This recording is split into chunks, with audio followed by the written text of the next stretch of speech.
예, 우리 이 오후 시간에 조금씩 피곤하지만, 근데 여러분, 하나님의 은혜 받기는요, 우리가 너무 살아있을 때는 조금 은혜 받기가 힘듭니다.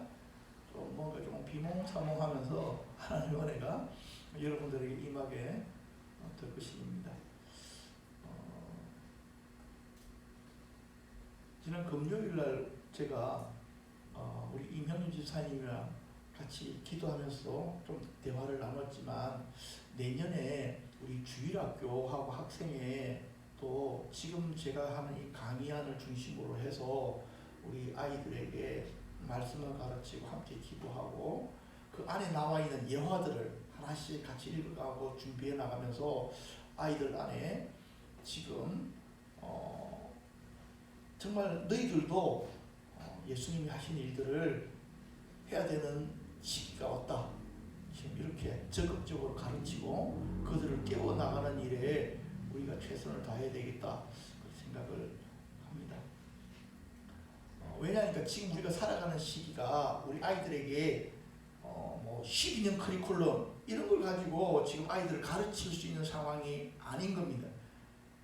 지금 당장 그 아이들에게 하나님의 일들이 나타나서 움직이지 않으면 안 되는 그런 절박한 상황 가운데 지금 한국교회가 나가져 있다. 그리고 특별히 지금 여러분들도 잘 아시다시피 이제는 우리가 학교에 가서 전도할 수 없잖아요. 학교 앞에 서서 복음 전하는 것도 지금은 이렇게 차단을 당하고 있잖아요.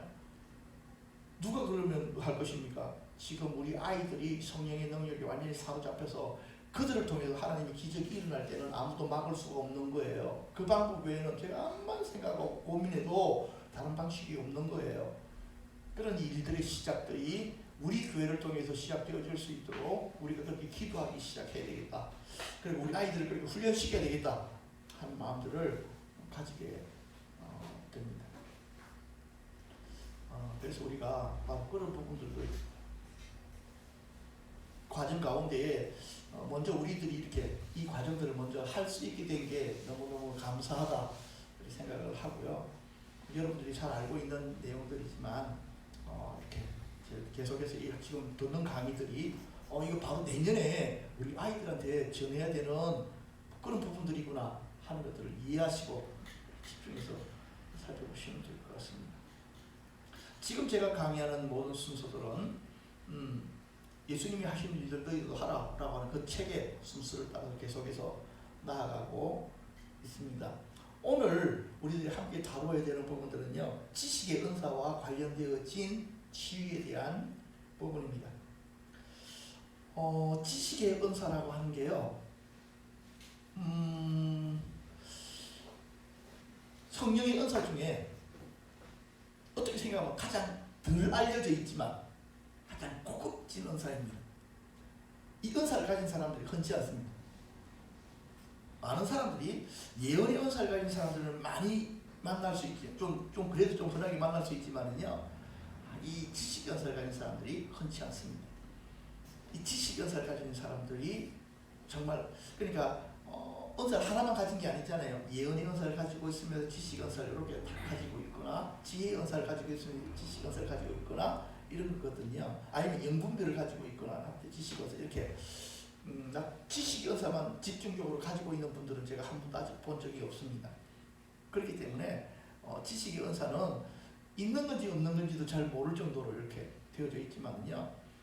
예를 들어서 예언의 은사를 가진 사람과 예언을 하면서도 지식 은사를 가진 사람은 완전히 퀄리티가 다르게 느껴집니다. 그렇기 때문에 이 은사를 여러분들이 사모하시기를 바라고, 오늘 제가 이렇게 말씀을 전하면서 이 지식의 은사에 대한 것들이 여러분들에게 좀 풀어지기를 이렇게 기대하면서 말씀을 준비를 했습니다. 우리나라 사역자 중에 그래도 누가 무슨 소리를 해도요, 가장 뛰어난 사역자는 조용기 목사님이 가장 뛰어난 사역자가 아니었나 그렇게 말들을 하는데요. 이 조영규 목사님이 다른 은사자들과의 차이점들 중에 하나가 바로 이 지식 은사를 가지고 계셨기 때문에 그렇습니다. 그래서 이 은사는 퀄리티가 되게 높은 은사이기도 합니다. 제가 만난 사람들 중에 지식 은사를 가지신 분은 목포 권사님. 지식 은사가 선명하게 드러났습니다. 지식 은사는요, 가장 기본적으로 성령의 은사들 중에 하나입니다. 성령의 9가지 은사에 속해 있습니다. 이 말은요, 이 지식 은사가 성령님을 통해서 드러나는 은사다라는 것입니다. 그래서 이 은사를 사모하려면요, 지식 은사만 사모해야 될 것이 아니고요, 성령님 건물을 사모해야 돼요. 성령님과의 민감한 교통들이 이 은사에는 필요하다 한 것입니다. 지식 은사의 특징은요, 이 지식 은사에 대해 잘 모르시는 분은 뭐라고 설명하느냐 하면 투시의 은사라고도 이야기합니다. 왜냐니까 딱 보면 보이거든요. 그런데 이건 투시의 은사가 아니고요, 이거는 알지 못한 사람이라 할지라도 그 사람에 대한 지식이 탁 들어오는 것입니다.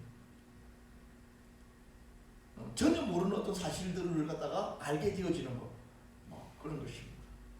지식의 은사와 치유의 은사가 붙으면요, 어떻게까지 나타나느냐면 그 사람이 어떤 질병을 가지고 있는지를 압니다. 그런데 이 사람이, 이 지식 은사를 가진 사람이 의학적인 지식이 없으니까 알기는 아는데, 보이기는 아는데 뭐라고 설명을 못하는 거야. 그럼 그림을 그려주는 거예요. 제가 알고 있는 사역자, 그림을 이렇게 병원에 가서 진단받아 보시라고. 그러면요, 병원에 가서 진단받으면 정확하게 그 부분에 문제가 있다는 것이 드러나 버립니다. 아주 그런, 그러니까 치유의 은사를 가진 사람이 뭘 가지면, 이 지식의 은사를 가지면 탁월한 치유 사역자로 그렇게 쓰임을 받게 되는 것입니다. 이것은 영감과 직관, 통찰로 나타납니다. 이건 배워서 되어지는 것이 아니고 성령님이 순간적으로 영감을 주시거나 아니면 뭐가 이렇게 탁 뭐에 통찰되거나 그렇게 이렇게 직관, 탁 아는 이런 것들로 나타나기 때문에 이것은 누구한테 배우는 것이 아닙니다. 이것은 진짜 성령님에게 직접적으로 받아줘서 그렇게 나타나는 영역입니다. 그렇기 때문에요, 예를 들어서 어떤 예언학교 그런 건 있을 수 있습니다. 그렇죠? 치유학교 그런 것도 있습니다. 심지어는 방언을 가르치는 데도 있습니다. 그런데 이 지식의 은사는요, 가르치는 데가 없습니다. 왜? 이거는 가르칠 수 있는 영역이 아니야. 내가 배우지 않은 것을 아는 지식이기 때문에 이거는 성령님이 아니고서는 전혀 터치할 수 없는 아주 독특한, 그렇기 때문에 많은 사람들에게 알려져 있지 않습니다. 특히 기도 사역자들과 상담자들에게 이 은사가 있다면 너무 탁월하게 쓰일 것입니다. 생각을 해보십시오. 특히 상담자가 상담 받으러 오는 인간이 딱 들어오는 순간 딱 읽어버리면 상당히 얼마나 쉽겠습니까? 지금 그 울산에 가면 품원교회 김광수 목사님이라고 저랑 되게 절친한 목사님이 계신데, 그 목사님이 젊었을 때 이제 같이 이제 연애를 하던 분하고 조금 이렇게 갈등이 있었어요. 그래서 이 여자분이랑 결혼해야 되느냐 말아야 되느냐 그런 마음을 가지고 우리 예언 사역자가 있다 그러니까 저를 만나는 겸 핑계를 대고 찾아온 거예요. 그때가 마침 밥 먹고 있었는데 저 밖에서 형님 나왔습니다 그러는 거예요. 그래 어서 들어와 그랬더니 식사하고 계시네요 하고 이제 밖에 잠시 앉아 있는 거예요. 그런데 권사님이 탁 보더니 결혼 문제 때문에 물으러 왔구만. 그냥 그대로 처음 보는데 그런데 나보고 하는 말이 이게 지식의 은사입니다. 처음 보는 사람이 어떤 문제를 가지고 있었는지를 갖다가 그냥 그대로 읽어버립니다. 그렇게 상담을 하면 얼마나 좋을까, 그렇죠? 심리 검사할 필요도 없어 이러는데 이 다른 은사와의 관계를 좀 살펴보면요, 예언의 은사와 지식의 은사는요 특히 시대가 다릅니다. 예언의 은사는 당연히 어떤 부분들에 대한 것입니까? 미래에 대한 부분들을 이야기한다고 한다면요, 지식의 은사는요 과거와 현재에 대한 이야기입니다. 너 과거에 어떤 일이 있었지? 정확하게 알거든. 예수님 또 나중에 좀 나오지만 예수님이 너 이전에 이혼 5번 했지. 지금 남편 너 남편도 아니잖아. 이게 바로 뭐냐면 지식의 은사예요. 그냥 딱 보고 읽어버리는. 그 여자가 깜짝 놀라는 거예요. 어떻게 이것을 아십니까? 그래서 예수님께서 말씀을 하시지만 이게 지식의 은사란다. 그렇게 하셨던 그것이 바로 이것입니다. 지혜의 은사와 좀 이렇게 구분이 되어지는 것은요, 전체적인 것과 좀 부분적인 것. 지혜의 은사는요, 예를 들어 가지고 지도를 본다고 한다면은 지식 은사 마침판입니다. 아주 구체적인 부분들을 선명하게 이렇게 보여주시게 됩니다. 그리고 이거는 조금 더 지혜의 은사는요, 하나님께 속한 부분이 많이 있다고 생각한다면 지식에 대한 부분, 우리에 대한 부분들이 많이 있는 것입니다. 우리들에게 숨겨져 있던 그런 것들을 그대로 드러내 주시는 일들을 하게 됩니다.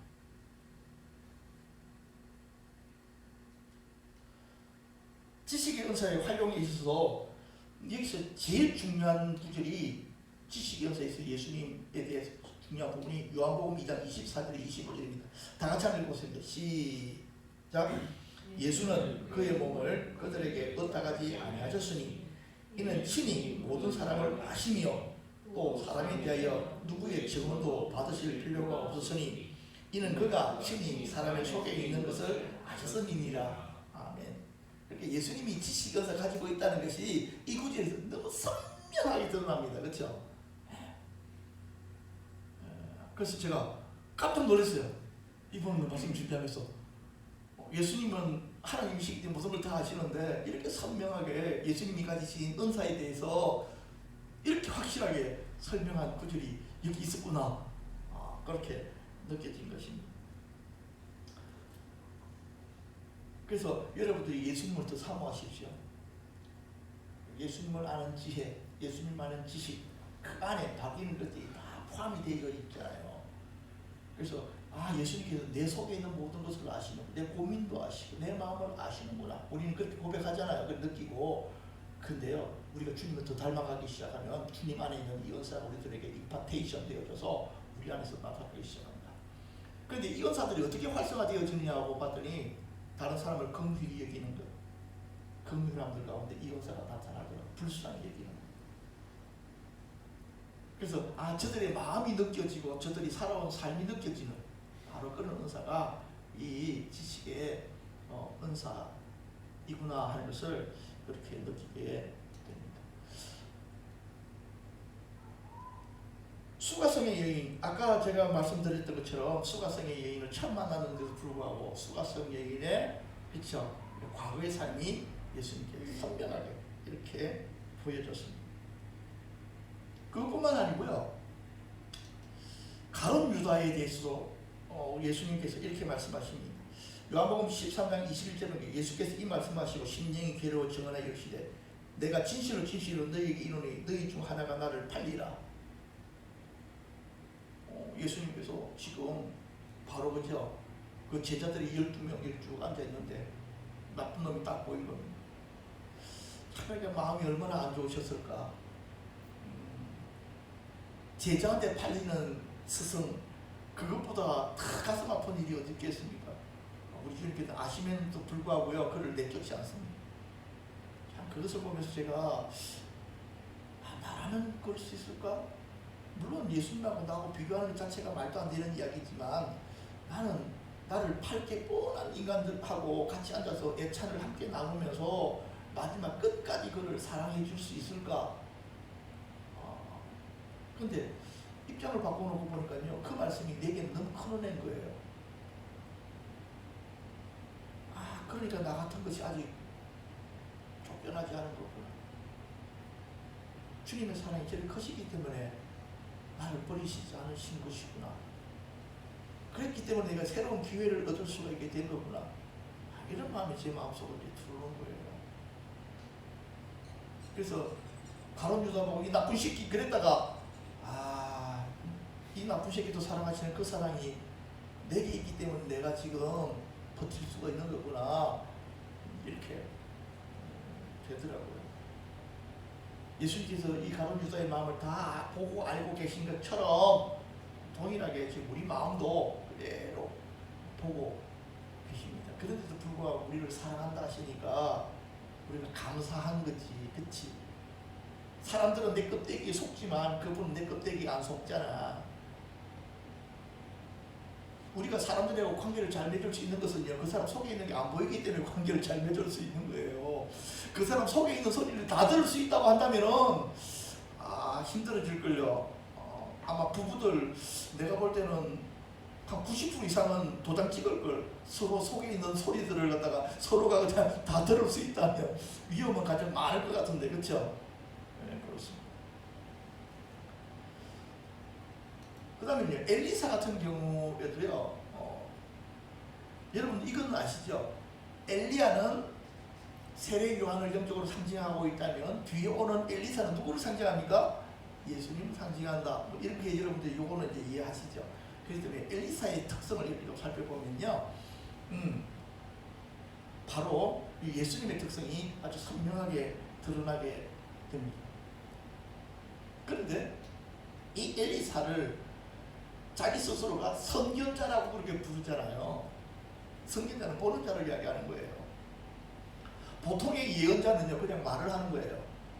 예언의 말씀을 듣고 그것을 대신 전하는 거예요. 물론 이 듣는다는 것 중에 보이는 것도 있지만 이 선견자는 그냥 보는 거예요. 그러니까 은사로 이야기하면 지식 은사에 훨씬 가까워요. 그래서 선견자가 있고 선지자가 있잖아요. 그 선견자는 지식의 은사가 더 강한 사역자를 선견자라고 한다 하는 것들을 여러분이 조금 이해하시면 될 것 같습니다. 당연히 엘리사도 예언자죠, 그렇죠? 근데 선견하는 지식 은사를 가지고 있는 예언자라는 것을 알게 되는 것입니다. 그러면서 이 사울이 집에서 암나귀를 잃어버려 가지고 암나귀 찾으러 온 것도 알고 있잖아요. 딱 보는 순간에. 그래서 사실은 이 엘리사가 사실은 이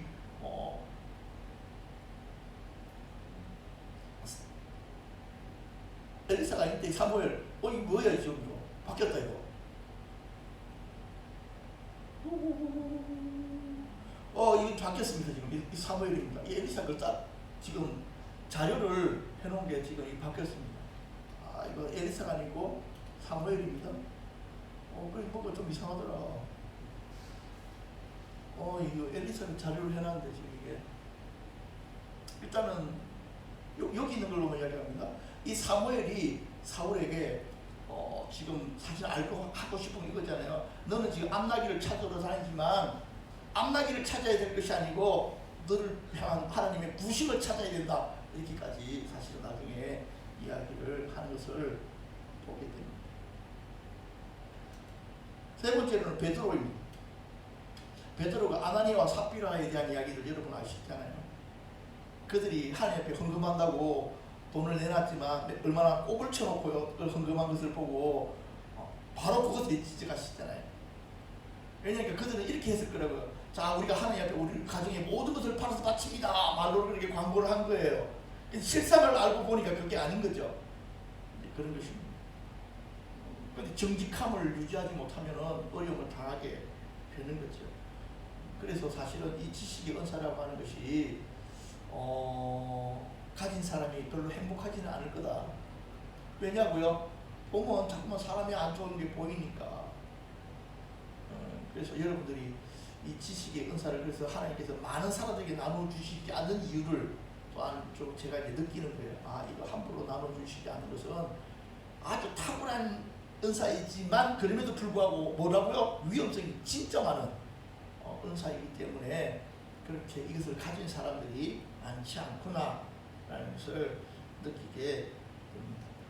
조영기 목사님 사례를 이렇게 살펴봐도요, 이 조영기 목사님이 지식연사를 가지고 있기 때문에 치유와 연관해서 보면요, 집회 가운데 그 많은 사람들이 앉아 있잖아요. 그런데 몇째 어느 섹터에 몇째 줄 어디에 누구 당신 지금 어떤 질병 치유받고 있습니다. 이렇게 손가락 하면서 하잖아요. 그럼 바로 그 사람 맞거든요. 어떤 사람들은 그런다고요. 야, 저거 짜고 치는 거지. 다 거짓말이지. 그럽니다. 그러면 할 말 없지 뭐. 거짓말이라고 생각하면 거짓말인 거고. 근데 믿음으로 그 은사를 사모하면 복된 거고.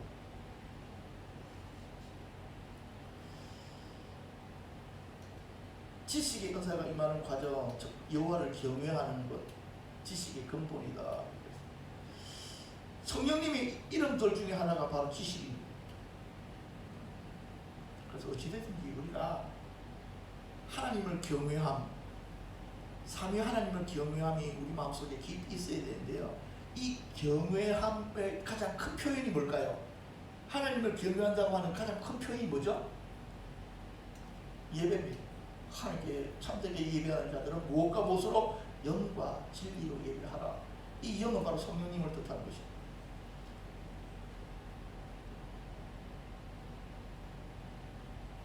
지식의 은사는요, 참된 예배자들을 임합니다.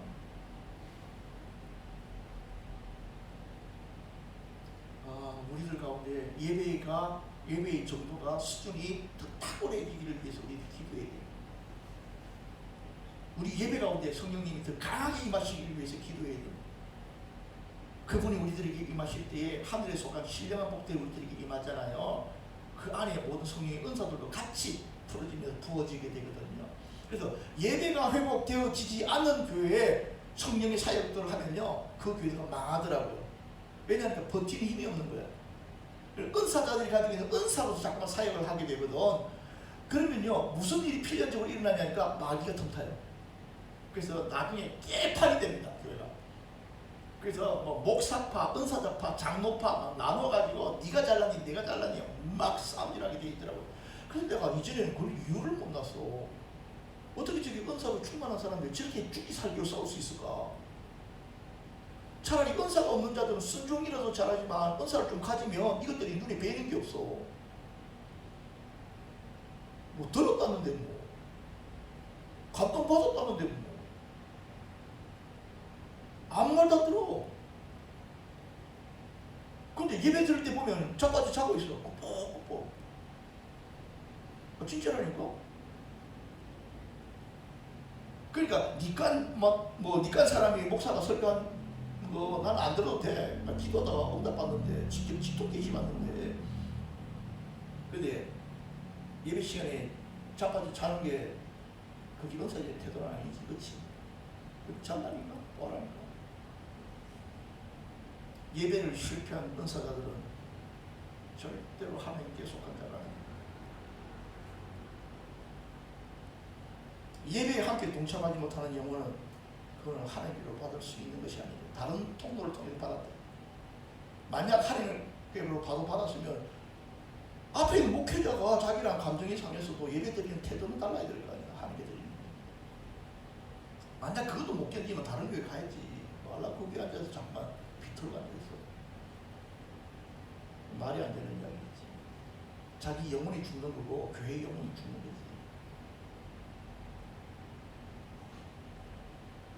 예배를 귀하게 여기지 않는 사역자들, 예배를 귀하게 여기지 않는 직분자들 문제 있는 겁니다. 문제 있는 정도가 아니야.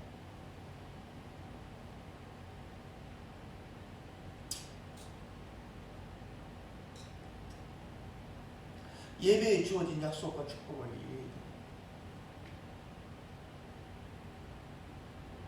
모든 은사가 예배자들을 위한 겁니다. 그렇죠? 예배자들. 왜냐하면 그 예배자들이 결국엔 사역자들이냐. 사역하기 위해서 필요한 것이고 특별히 전도하기 위해서 필요한 은사들.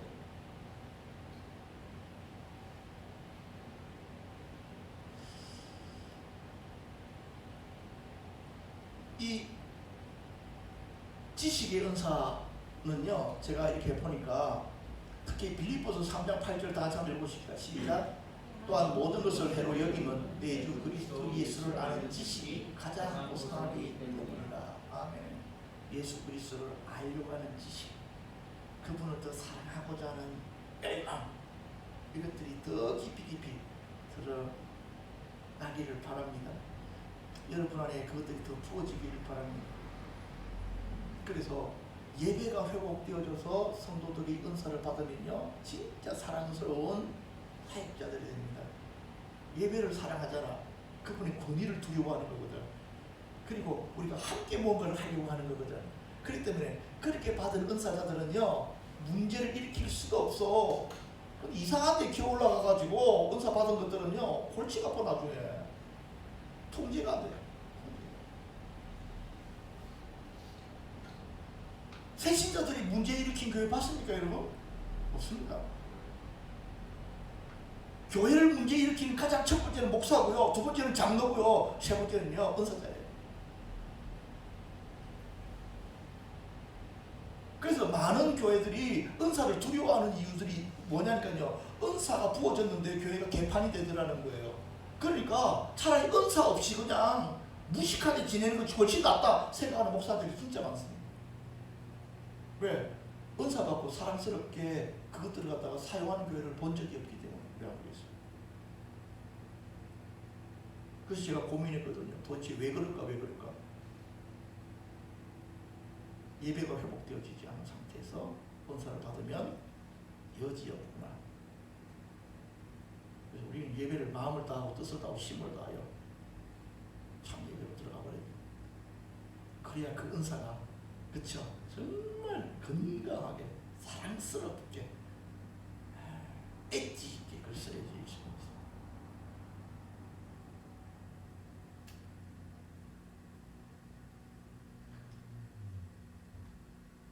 모든 영적 지식은 예수님을 알고자 하는 것에서 시작이 됨을 여러분들이 꼭 명심하십시오. 우리가 전쟁이 되려고 하는 거 아니잖아. 자기 가려고 하는 거 아니잖아. 그건 사랑하는 거잖아. 그리고 우리가 주님께 쓰임 받고 싶어서 그런 거잖아. 주님 그분을 더 깊이 알려고 하는 마음들이 우리 안에 회복되어져야 된다. 지식의 은사에서 주의사 첫 번째 교만을 주의해야 돼. 지식의 은사는 교만 안 할 수가 없어. 학폭을 안 한다고. 그쵸? 교만의 영이 가장 쉽게 접근할 수 있는 은사가 지식의 은사예요. 또 이 사단이가 엄청난 지식을 가지고 있잖아. 그러다 보니까 이 지식 은사를 잘못 가지면 마치 자기 스스로를 어둠이 높여가지고 너무나도 많이 아니까 이상한 이단들 같은 경우는 교주들이 내가 보혜사다 막 그러잖아. 또 그쵸? 내가 하나님 동생이다 막 그러고 막 그러잖아. 심지어는 뭐 내가 하나님이다 그러잖아. 그런데도 옆에 있는 사람들이 축소를 못 하잖아. 왜 그럴까? 이것들이 마귀를 통해서 가지고 있는 지식 은사가 있거든.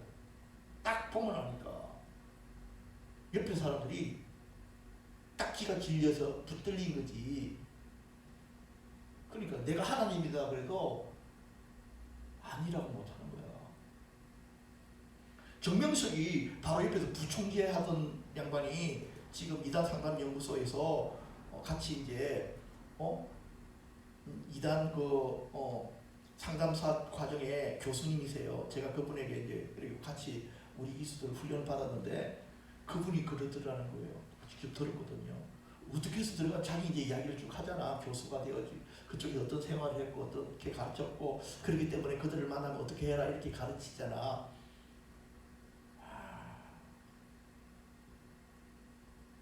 한 번은 기도원 같은데 자기들이 기도하러 올라갔대.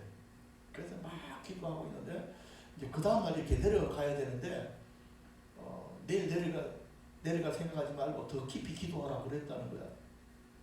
근데 그 다음 날 새벽부터 눈이 이만큼 쌓여가지고 내려갈 수 없는 상황이 돼버린 거야. 그러니까 그런 것들을 하는 거야.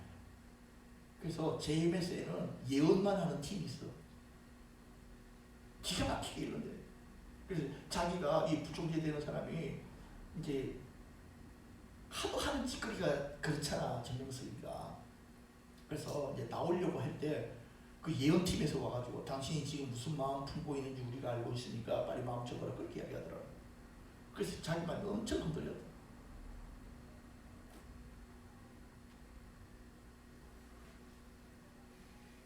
정명석이가 자기 자신을 갖다가 지금 재림주라고 이야기하잖아. 교만. 지식은 교만하게 하며. 여러분들이 교만하지 않은 이유는 지식 연사를 가지지 않았기 때문입니다.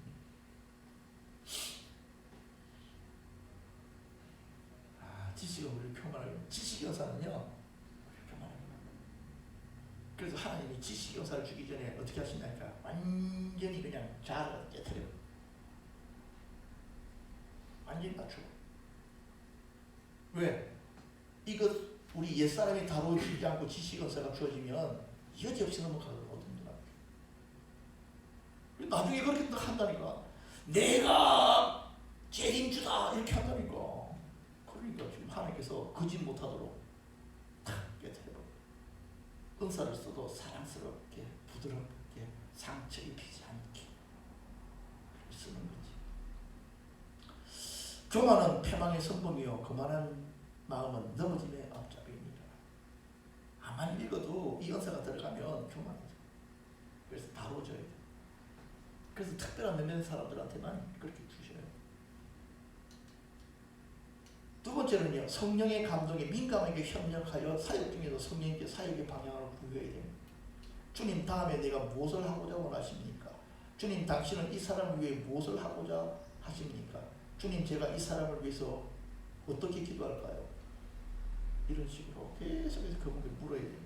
탁 보고 안다고 멈추는 것이 아니고 그 순간순간 계속해서 성령님과의 관계 속에서 질문과 계속된 질문들, 그 다음 단계, 그 다음 단계, 그 다음 단계를 물어 나가야 됩니다. 그렇게 해서 사역의 중심이 누구에게로? 성령님께 있고, 나는 은사를 갖다가 그쵸? 통해서 그분의 도구로서 쓰여지기 때문에 계속해서 질문해야 돼요. 그 다음 단계, 그 다음 단계, 그 다음 단계들 이렇게 물어나가는 것이 무엇보다도 필요합니다. 다 끝나가는데요. 지식의 은사를 가진 뛰어난 한 선지자가 있었습니다. 그 사람 이름은 발람입니다. 제가 이 사람이 뛰어난 지식의 은사를 가졌다라고 이야기하는 것은 추측하는 것이 아니고요. 아예 성경에 지극히 높으신 자의 지식을 아는 자라고 성경에 못 박아놨기 때문에 그렇습니다. 그러니까 옆에 나라 왕이 발람이가 예물을 싸들고 와가지고 그에게 말씀을 들으려고 했던 것입니다. 심지어는 전능자의 환상을 보는 자, 엎드려서 눈을 뜬 자, 그런데도 이 발람이가 누구한테 죽느냐니까요. 부올의 아들 발람을 칼로 죽였더라라고 되어져 있는데 모세의 부하의 손에 죽임을 당하게 됩니다.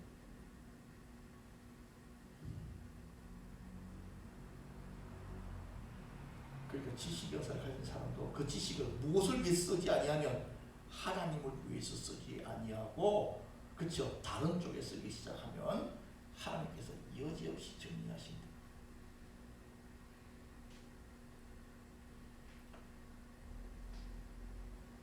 그래서 참 이 시대의 교회들이 좀 더 건강해져서 저런 사역자들이 참 사역할 수 있는 베이스들을 잘 만들어주고 연합 사역을 해나가야 되는 시기가 왔다라고 저는 생각합니다. 그래서 저는 소원하기를, 하나님께서 제게 주신 영적인 비전, 제게 주신 꿈 가운데 선명하게 보게 하신 그대로 하나님의 일하신 일들이 우리 교회에 드러나게 하소서. 하나님의 용사들을 깨우소서. 저는 그렇게 개인적으로 기도합니다. 그러려면 예배가 불처럼 회복되어야 됩니다.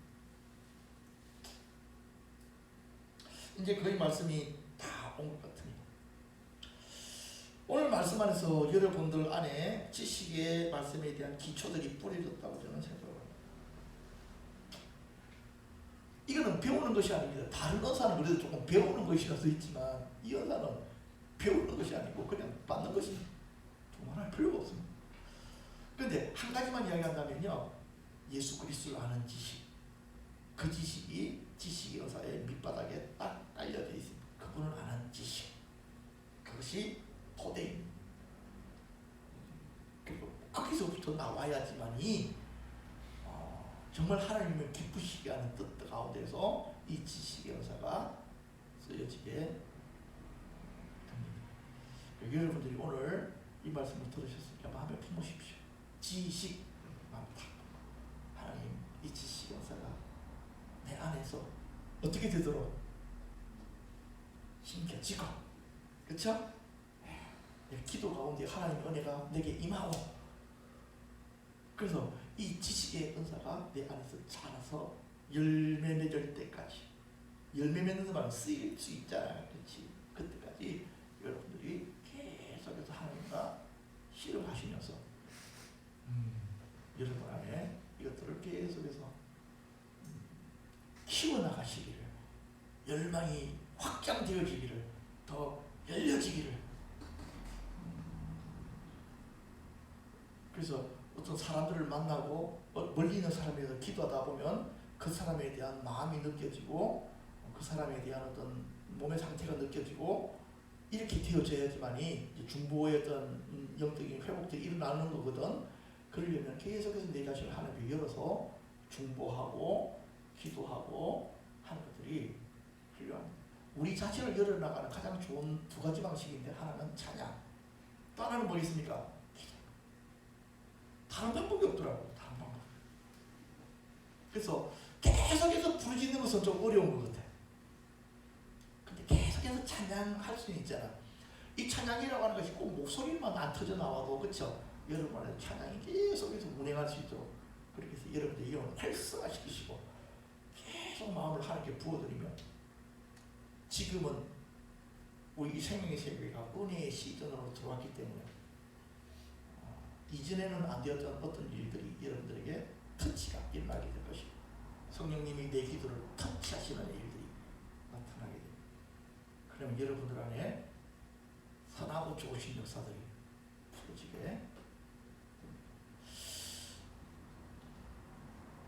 실제 사례들, 이 지식의 은사를 통해서 사용되어진 사례들은요, 책을 보면 여러분들이 잘 나와 있거든요. 그래서 저는 내년에 우리 아이들을 가르칠 때 실제 사례들을 많이 읽게 해야 됩니다. 애들은 이런 이론적인 영역들도 중요하지만 기도도 중요하지만 그쵸, 감정과 연결되어져 있는 그 실제 사례를 읽으면서 애들이 체험적으로 이렇게 느껴지거든요.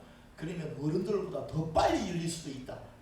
그래서 하는 것들을 우리들이 꼭 기억하시고, 그래서 하나씩 하나씩 들어가면서 준비해 나가면서 그래서 저는 나중에 우리 교회에 좀 잘 하나님께 연결시켜 주시면 이런 은사를 가지신 분들이 오셔서 사역을 해 주시면 얼마나 더 좋을까 하는 그런 마음도 가지고 있습니다.